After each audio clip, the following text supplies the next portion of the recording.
இன்னைக்கு நம்ம 2023ல ரிலீஸ் ஆன 1000 பொற்காசுகள் படத்த பத்தி தான் திரை விமர்சனம் பார்க்க போறோம். வாங்க வீடியோக்குள்ள போலாம்.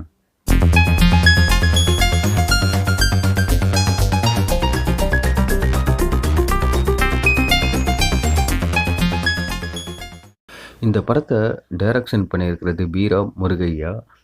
அப்புறமா இந்த படத்துல சரவணன், வித் மற்றும் பலர் நடிச்சிருக்காங்க. இந்த படத்தோட ஸ்டோரி என்னன்னா, ஒரு கிராமத்துல சரவணன் வந்துட்டு எந்த வேலை வெட்டிக்குமே போகாம பக்கத்து வீட்டு கோழியை திருடி சாப்பிட்றது, ஊர் ஜனங்கள வந்து ஏமாத்தி அந்த காசுல சாப்பிட்றது, சாப்பிட்டுட்டு அவன் பாட்டுக்கு தூங்கிருவான். எந்த விளையாட்டுக்குமே போமாட்டான். இதுதான் அவனுடைய வேலையே.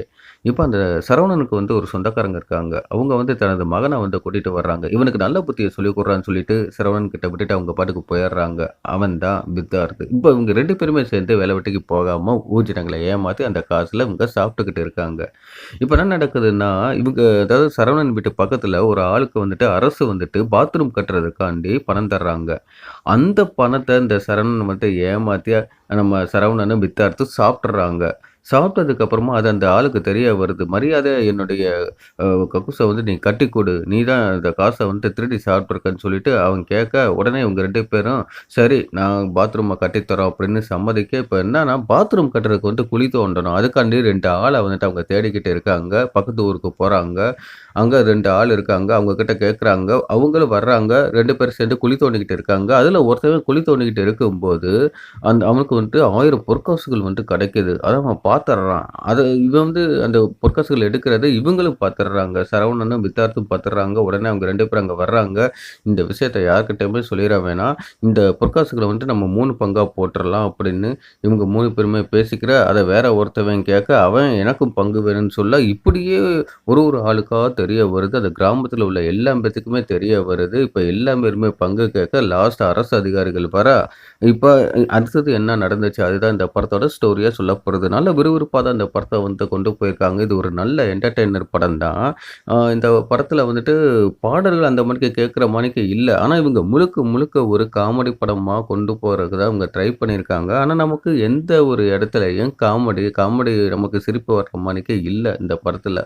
அதே மாணிக்கு சரவணன் அவர் ரொம்ப எதார்த்தமா நடிச்சிருக்காப்புல. அதே மாணிக்கு இந்த படத்துல நடிச்ச நடிகர்களாகட்டும், சக நடிகர்களாகட்டும் எல்லாருமே அவங்களுடைய பெஸ்ட் பெர்ஃபார்மன்ஸ குடுத்துருக்காங்க. அதே மாணிக்கு அந்த ஹீரோயின் அ ஹீரோயினுடைய அந்த நடிப்பெல்லாம் ரொம்பயும் அழகா இருந்துச்சு பார்க்குறதுக்கு.